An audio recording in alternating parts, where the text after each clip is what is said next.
है अरावली को बचाने से जुड़े मामले को लेकर आरएलपी सुप्रीमो के दिल्ली में उच्च स्तरीय वार्ता। इसके अलावा हनुमान बेनीवाल का पोस्ट भी आप देख सकते हैं। तो हनुमान बेनीवाल की बात कर रहे थे दोस्तों हम अरावली पर्वतमाला को लेकर जो सुप्रीम कोर्ट ने उस प्रस्ताव को अनुमति दे दी है। सो सरकार ने भेजा था, केंद्र सरकार ने। प्रस्ताव क्या था? प्रस्ताव यह था कि अरावली पर्वतमाला 100 मीटर ऊंची जो चोटी है उससे नीचे जितनी भी चोटियां हैं वो सब काटी जाएगी, खनन होगा उनका। और जो विभिन्न स्रोतों से पता चल रहा है उससे ये लगता है कि 80 से 90% अरावली की जो पहाड़ियाँ वो 100 मीटर्स के दायरे में है। माउंट आबू, अपने उदयपुर की पहाड़ियाँ, जरगा पहाड़ियाँ, राजसमंद की पहाड़ियाँ, सीकर की हर्षनाथ की पहाड़ियाँ, यही कुछ ही 7, 8, 10 पहाड़ियाँ ऊंची है, बाकी सब लेवल पर है। वो जुड़ी हुई है बड़े पर्वतों से। तो सरकार का मैंने आपको कल वीडियो के माध्यम से बताया था, हनुमान बेनीवाल बयान नहीं देते। अगर हनुमान बेनीवाल ने बयान दे दिया ना किसी चीज़ को लेकर, किस मुद्दे को लेकर, समझो काम हो गया। हनुमान बेनीवाल उस काम को करवा के मानेंगे, चाहे कुछ भी हो जाए। और अरावली पर्वतमाला को लेकर बिल्कुल सही बात है कि सेव अरावली के नाम से राजस्थान के जितने भी युवा साथी है हमारे, सभी मांग कर रहे हैं कि हाथ लगा के दिखाओ, देख लेंगे सरकार को। नेता लोग भी कह रहे हैं। लेकिन जो हनुमान बेनीवाल, जो मेन पॉइंट क्या है, सोशल मीडिया के माध्यम से सरकार, वैसे तो आज का ज़माना सोशल मीडिया का है, सोशल मीडिया की तो सुनती है सरकार, ऐसी कोई बात नहीं है। पर हनुमान बेनीवाल ने कल लोकसभा अध्यक्ष ओम बिरला से मुलाकात करके इस मामले में हस्तक्षेप के लिए बोला है कि आप इस मामले को लेकर कुछ बोलो। ऐसा थोड़ी होता है भाई, राजस्थान की शान है अरावली पर्वतमाला। 3 अरब साल यानी 300 करोड़ साल तक किसी ने हाथ नहीं लगाया। आज के ज़माने के कलयुग के इंसान, पापी इंसान नहीं छोड़ने वाले, पीछे पड़ चुके हैं। कभी किसी जंगलों को काट रहे, झारखंड में आपने देखा होगा कि लाखों पेड़ों को काट दिया गया।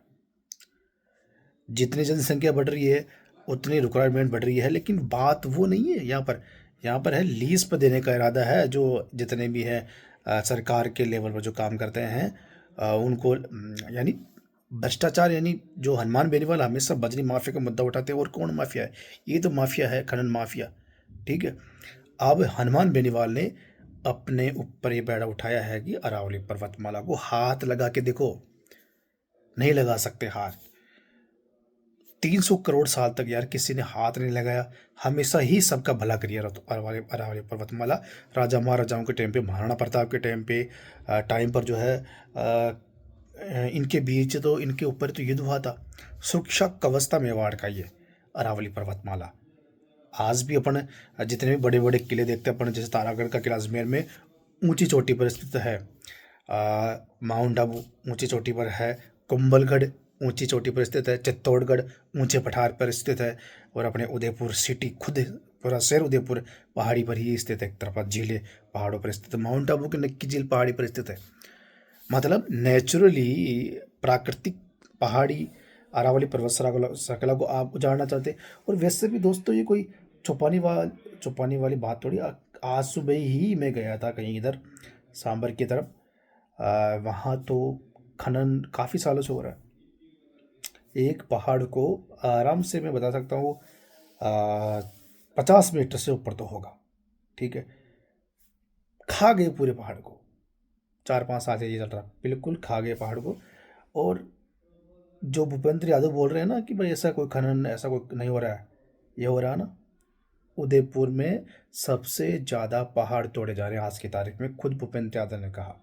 1-2% रिक्वायरमेंट के हिसाब से भूपेंद्र यादव ने कहा कि इतने तो चाहिए पत्थर तो चाहिए ना, कहाँ से लाए फिर। लेकिन सेव अरावली, केंद्र सरकार के हमेशा सेव अरावली को पक्ष में रहा। लेकिन ये जो 100 मीटर वाला, ये क्या है भाई? इसमें तो ऑर्डर में खुद देखा, ऑर्डर में दे रखा साफ साफ। सुप्रीम कोर्ट ने मोहर तक लगा दी। लेकिन सुप्रीम कोर्ट, सरकार अपनी जगह है। जनता जाग जाती है ना तो उसके बाद किसी की नहीं चलती, जनता की ही चलती है। और अरावली को कोई कुछ नहीं कर सकता। हाँ ये भी सही है कि भाई काफ़ी नुकसान, खनन तो हो ही रहा है, काफ़ी जगह हो रहा है, पहाड़ियाँ गायब हो रही है, ये भी सच्चाई है, मानता हूँ, कोई नहीं बोलता। लेकिन अब क्या, सोशल मीडिया का ज़माना है तो सोशल मीडिया पर ये न्यूज़ चल गई, लोग बोल रहे हैं। लेकिन अगर देखें वैसे बहुत सारी सैकड़ों पहाड़ियाँ काटी जा रही है आज की तारीख में। मैं भी आपको बताया सांभर की तरफ मैं गया था, 2-3 जगह वहाँ पर खनन हो रहा है काफ़ी सालों से। ठीक है, तो हनुमान बेनीवाल ने लोकसभा अध्यक्ष ओम बिरला से मुलाकात की है। मैं गारंटी के साथ दोस्तों कह रहा हूँ, हनुमान बेनीवाल इस मुद्दे पर आ गए ना तो हाथ भी नहीं लगा सकती अब सरकार इस मुद्दे पर, अरावली पर्वतमाला को। ये आप कंफर्म मानो, ये ताकत है हनुमान बेनीवाल की। और हनुमान बेनीवाल हर मुद्दा, राजस्थान का कोई भी मुद्दा हो, चाहे किसानों से संबंधित मुद्दा, युवाओं से संबंधित मुद्दा हो, खेचड़ी का मुद्दा हो, भ्रष्टाचार का मुद्दा हो, पानी का मुद्दा हो, सभी मुद्दे हनुमान बेनीवाल लोकसभा में सबसे ज़्यादा उठाते हैं। बाकी सांसद तो मुझे नज़र ही नहीं आते। हाँ, हनुमान बेनीवाल के अलावा जो मुझे अच्छे लगे, वो जो राजस्थान के मुद्दे उठाते हैं, वो राजकुमार राउत, वो भी सांसद है ना, दोनों साथ में बैठते हैं। ये इन दोनों के अलावा कोई नहीं दिखता मेरे को। कभी कभी बाई चांस गजेंद्र सिंह शेखावत बोल देते हैं, वो भी जनता राजस्थान की भलाई नहीं का मामला कोई नहीं बोलता, वो तो केंद्रीय मंत्री है ना, पता नहीं क्या बोलते हैं। तो मेरा कहने का दोस्त मतलब ये है कि भाई राजस्थान के सबसे मुद्दे हनुमान बेनीवाल उठाता है। अब जब हनुमान बेनीवाल ने पोस्ट कर दिया इस मामले को लेकर, ओम बिरला से मुलाकात कर दी है, तो समझ लो आप हाथ नहीं लगा सकते कोई भी अरावली पर्वतमाला के अब। और जनता तो विरोध ही कर सकती है, अब सरकार दादागिरी करेगी, जनता से नहीं कोई भी जीत नहीं सकता।